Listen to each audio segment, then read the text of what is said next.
반갑습니다. 주님 이름으로 환영합니다. 동탄예수교회 이용진 목사입니다.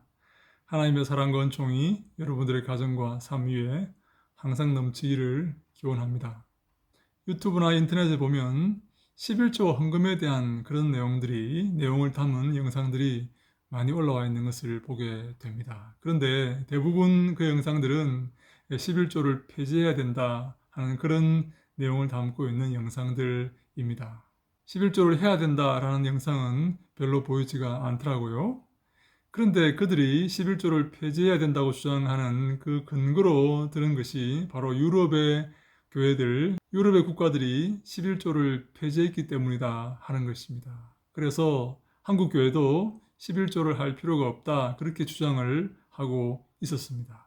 그래서 어떤 사람은 한국 교회도 독일 교회처럼 11조를 폐지하고 교회세 체제로 가야 한다 그렇게 주장하는 경우도 있었습니다. 그런데 그것은 아주 잘못된 생각입니다. 독일 교회가 11조를 폐지하고 교회세로 갔을 때에 어떤 변화를 겪었는지를 알지 못하기 때문입니다. 그래서 저는 오늘 이 시간 독일의 교회세에 대해서 한번 생각해 보고자 합니다. 오늘 이 시간 저와 함께 무엇이 옳은지 한번 생각해 보고 한국 교회가 나아가야 될 방향에 대해서 한번 생각해 보는 그런 시간을 가지기를 소망합니다. 독일은 1803년 제국회의 레히츠탁이라고 합니다. 제국회의에서 교회 재산을 다 국가에 귀속시키고 그 재산을 관리하기 위해서 교회세를 받기로 결정합니다. 11조가 불투명하고 불규칙적인 그런 수입이었기 때문에 강제적이고 규칙적인 수입을 얻기 위해서 그 수입으로 교회를 관리하기 위해서 교회세를 받은 것이다. 그렇게 보고 있습니다. 저는 독일의 교회세를 살펴보기에 앞서 11조의 역사에 대해서 한번 살펴보기를 원합니다. 어떤 사람들은 초대교회 때에 11조가 없었다 그렇게 말들을 합니다. 초대교회 역사를 기록한 사도행전에 그런 내용이 안 나온다 하는 것이죠. 근데 그것은 아주 잘못된 생각입니다. 성경은 그리고 그 시대의 모든 것을 다 기록하고 있지는 않습니다. 꼭 필요한 것들, 후대에 전해져야만 하는 것들만 기록하는 것이죠. 특별히 초대교회 기록을 볼 수 있는 사도행전에 보면 성도들이 재산을 팔아서 교회 앞에 두었다 하는 그런 내용이 나옵니다. 사도행전 4장 34절로 35절에 보니까 그 중에 가난한 사람이 없으니 이는 밭과 집 있는 자는 팔아 그 판 것의 값을 가져다가 사도들의 발 앞에 두매 그들이 각 사람의 필요에 따라 나누어 줌이라 그렇게 되어 있습니다. 11조를 바친 게 아니라 소득의 11조를 낸 것이 아니라 전 재산을 다 팔아서 교회 앞에 가지고 왔습니다. 그리고 교회는 그 재산을 가난한 사람들을 위해서 사용했다라고 기록하고 있습니다. 당시 초대교회와 교회를 같이 했던 유대인의 회당에서도 11조를 바쳤다 그렇게 학자들은 보고 있습니다.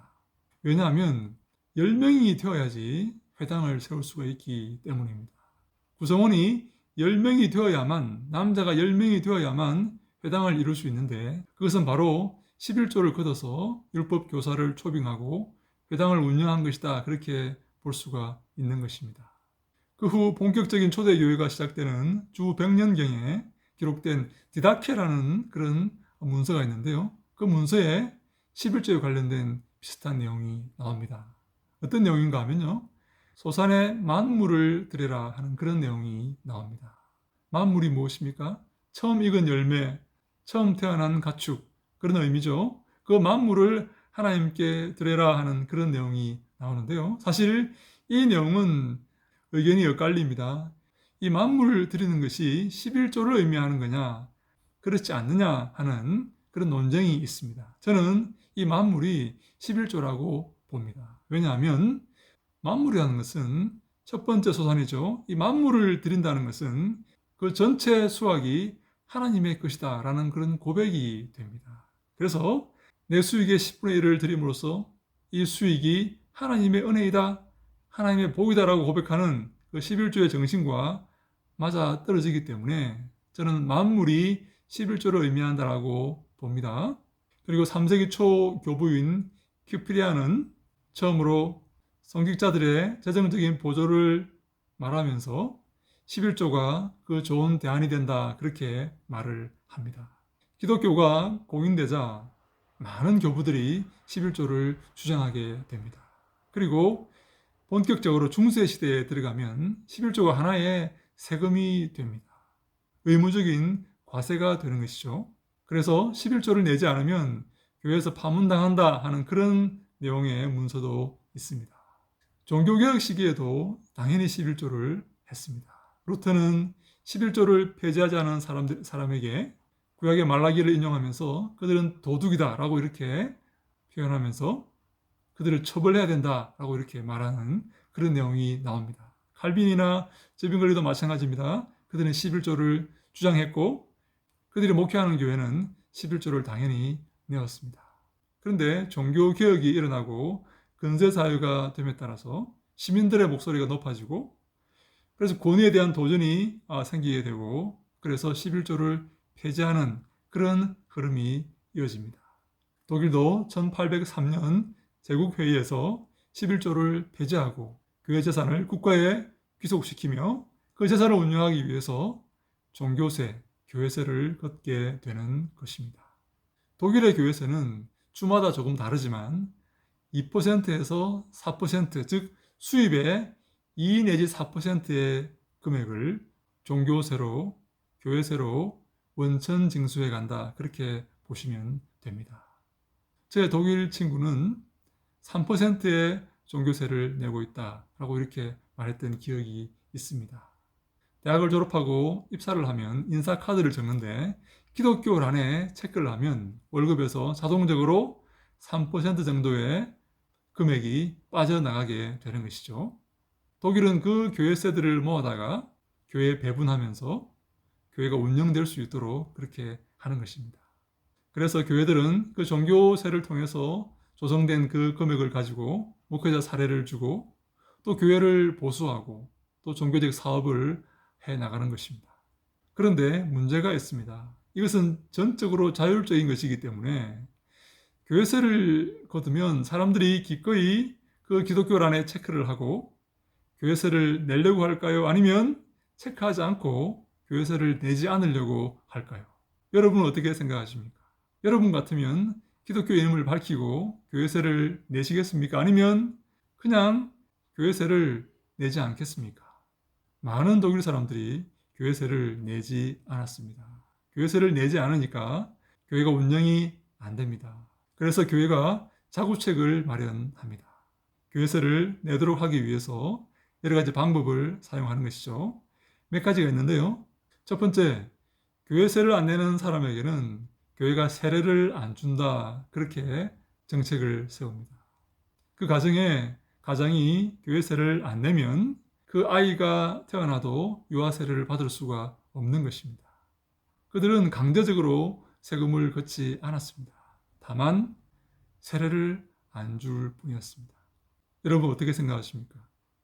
만약에 한국에서 이런 일이 일어났으면 난리가 났을 것입니다. 한국교회 목사님들은 다 착해서 11조를 안 내고 헌금을 안 해도 다 세례를 줍니다. 그것이 성경적이기도 합니다. 심지어 한국교회 목사님들은 세례를 받으라고 따라다니면서 이렇게 종용하기도 합니다. 그런데 기독교 국가라고 말하는 독일에서 종교세를 안 내면 세례를 받을 수가 없다라고 하는 것은 문제가 있어 보입니다. 두 번째, 교회가 내건 조건은 종교세를 안 내는 사람은 결혼식을 할 때 교회당을 이용할 수 없다. 그리고 목회자나 성직자의 주례를 받을 수가 없다. 그런 정책을 내어놓습니다. 우리는 결혼식장에 가서 하면 되지라고 생각할지 모르겠지만 기독교 국가인 독일에서 예배당을 사용할 수 없다. 결혼식 때 목사님의 주례를 받을 수 없다. 라는 것은 보통 문제가 아닙니다. 한국은 어떻습니까? 11조나 헌금을 하지 않는 사람에게 주례를 안 써줍니까? 교회당을 빌려주지 않습니까? 저는 예수 안 믿는 사람에게도 교회당을 빌려주는 그런 교회를 보았습니다. 한국교회 목사님들은 다 착해서 11조를 안 하고 헌금을 잘 안 해도 기꺼이 주례를 써줍니다. 교회당을 빌려줍니다. 세 번째, 교회세를 안 내는 사람은 교회 직분을 맡지 못하게 했습니다. 집사나 권사나 장로, 그리고 대부나 대모도 못하게 했습니다. 심지어 교회 행사에서 순서도 맡지 못하게 했습니다. 한국 교회는 어떻습니까? 11조를 안 내고 헌금을 잘 안 하면 집사 안 시켜줍니까? 교회 행사에서 순서 맡지 못하게 합니까? 11조 안 하시는 집사님들 많죠? 마지막으로 한 가지가 더 있는데 이것은 조금 심각합니다. 장례식을 해주지 않습니다. 어르신들이 이제 주님 앞에 설 날이 얼마 남지 않았음을 직감하고 있을 때에 목사님이나 사제가 장례식을 인도해 주지 않겠다 그러면 보통 문제가 아닙니다. 심지어 천국에 들어가는 것과 약간 연관이 있다라고 생각할 수도 있을 만큼 장례식은 중요한 문제였습니다. 만약에 임종을 앞두고 목사님이 찾아와서 기도해 주고 축복해 준다면 그들이 얼마나 평안을 가지고 안심을 하겠습니까? 우리나라는 어떻습니까?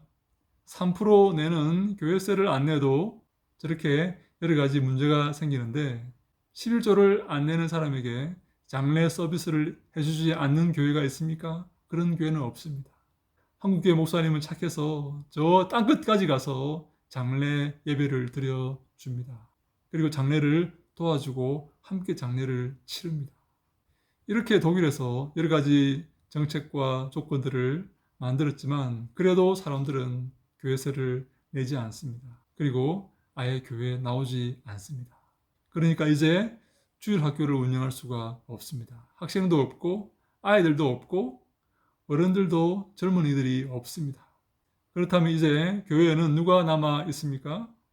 이제 곧 주님을 만나게 될 어르신들, 할머니, 할아버지들만 자리를 지키고 있는 것입니다. 그래서 독일 교회가 활력을 잃었다는 것입니다. 할머니, 할아버지들이 무슨 열심을 내어서 일을 하겠습니까? 일주일에 한 번 교회에 찾아 나오는 것만 해도 그들에게는 큰 일입니다. 그들이 교회 부흥에 관심이 있겠습니까? 제가 독일에 가서 한 가지 의아했던 것이 있는데요. 그것은 바로 새신자가 와도 반갑게 맞이하지 않는다는 것입니다. 제가 외국인이어서 그랬는지는 모르겠지만 아무도 관심이 없습니다. 누가 와도 누가 가도 관심이 없습니다. 목사님도 관심이 없습니다. 정부가 사례를 주기 때문에 교회가 부흥하든 부흥하지 않든 관심이 없습니다. 교인 숫자대로 사례가 나오는 것이 아닙니다. 가정의 형편에 따라서 자식이 몇 명이고 이런 것에 따라서 사례가 나오기 때문에 교회 부흥과 성장에 관심이 없습니다. 그래서 독일 교회는 점점 침체져 가고 있는 것입니다. 그런데 요즘 독일 교회 가운데 부흥하는 교회들이 있습니다. 여러분, 독일 교회는 두 종류의 교회로 나뉩니다. 국가교회, 아까 말씀드렸듯이 국가에서 사례를 주고 교회를 운영하고 교회를 관리하는 그런 국가교회가 있고 그 국가교회에 소속되어 있지 않는 자유교회라는 것이 있습니다. 프라이어 키르히라는 것인데요. 일반적으로 루터 교회가 아닌 침례 교회나 순복음 계통의 교회들이 독일에 들어와서 자유교회를 이루고 있습니다. 이 자유교회들은 한국 교회와 똑같습니다. 정부에서 보조를 받는 게 아니라 자체적으로 헌금을 내서 운영하고 있습니다. 이 자유교회들이 지금 독일 교회의 부흥을 이끌고 있습니다. 그러나 큰 건물들은 다 국가교회의 소유죠. 이런 자유교회들이 지금 독일에서 부흥하고 있다는 사실은 우리에게 무엇을 말해 줍니까? 열심을 품고 교회를 성장시키고 그리스도의 뒤를 따르고 마음을 내고 시간을 내어서 주님을 섬기는 그 일로 말미암아 교회가 성장되고 우리가 복음을 전할 수 있다 하는 사실입니다. 사랑하는 여러분, 우리 교회는 어떤 교회가 되어야 합니까? 그것을 우리가 결정해야 됩니다. 그리고 그 결정에 따라서 우리 자녀들과 우리 미래의 한국교회 그리고 한국의 운명이 결정될 것입니다. 주님은 우리의 삶과 우리의 신앙을 통해 우리를 평가하실 것입니다. 우리가 불 가운데에서 겨우 구원을 받았어야 되겠습니까? 주님께 잘하였도다 착하고 충성된 종아 칭찬받는 우리가 되어야 되지 않겠습니까? 사랑하는 여러분, 독일 교회를 본받으면 안 됩니다. 그 길은 망하는 길입니다. 독일 사람들은 한국 교회를 바라보고 한국 교회를 배우려고 하는데 우리는 거꾸로 독일 교회를 따라가려고 합니다. 그렇게 하면 답이 없습니다. 그렇게 하면 안 됩니다. 잘못된 결정이고 잘못된 길입니다. 주님이 기뻐하시는 것이 무엇입니까? 몸된 교회를 부흥시키는 것입니다. 더욱더 열심을 내는 것입니다. 세계 만방의 마지막 때에 복음을 전하는 것입니다. 한국 교회가 그 일을 위해서 쓰임 받아야 됩니다. 그 일을 감당하기 위해서 우리가 힘을 모아야 됩니다. 기도해야 됩니다. 주님을 닮아가야 됩니다. 마지막 때에 한국 교회가 이 사명을 잘 감당할 수 있도록 함께 기도해 주시기를 바랍니다. 우리 모두에게 그런 은혜가 있기를 주님 이름으로 축원합니다. 할렐루야. 샬롬.